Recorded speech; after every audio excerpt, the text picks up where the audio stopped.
तरफ से इजराइल पर किए गए ड्रोन और मिसाइल हमलों के बाद से दुनिया में हड़कंप मच गया है। हालांकि अमेरिका की ओर से इस बात की आशंका जताई जा रही थी कि ईरान इजराइल से बदला लेगा, और हुआ भी वही। ईरान ने पहली बार इजराइल पर सीधा अटैक किया है।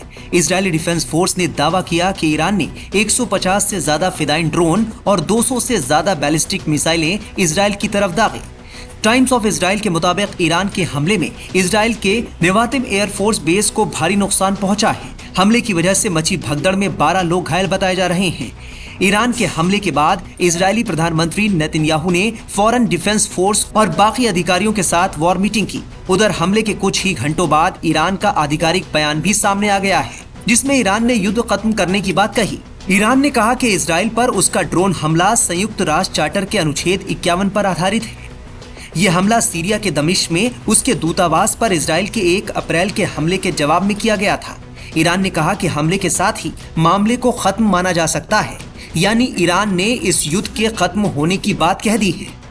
हालांकि ईरान ने अपने इस आधिकारिक संदेश में इजराइल के साथ साथ अमेरिका को भी चेतावनी दे डाली। ईरान ने कहा कि अगर इजराइल शासन ने एक और गलती की तो ईरान की प्रतिक्रिया काफी गंभीर होगी।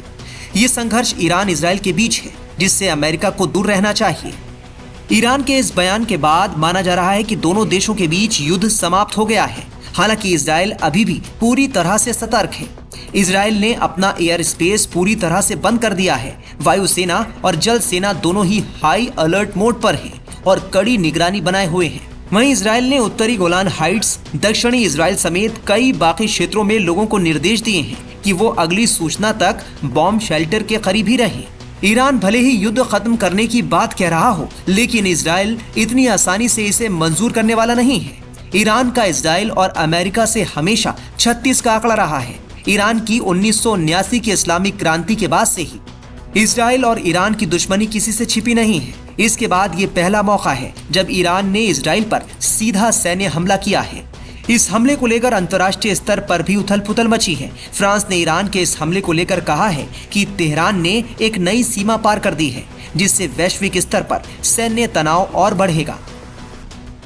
वहीं ईरानी सेना के चीफ ऑफ स्टाफ ने बड़ा दावा किया है। चीफ ऑफ स्टाफ ने कहा कि ईरान ने इजराइल के 2 एयरबेस को तबाह कर दिया है। इस ऑपरेशन की योजना उस हवाई अड्डे को निशाना बनाने के लिए बनाई गई थी, जहां से सीरिया में ईरानी वाणिज्य दूतावास पर हमला करने वाले इजरायली विमानों को लॉन्च किया गया था।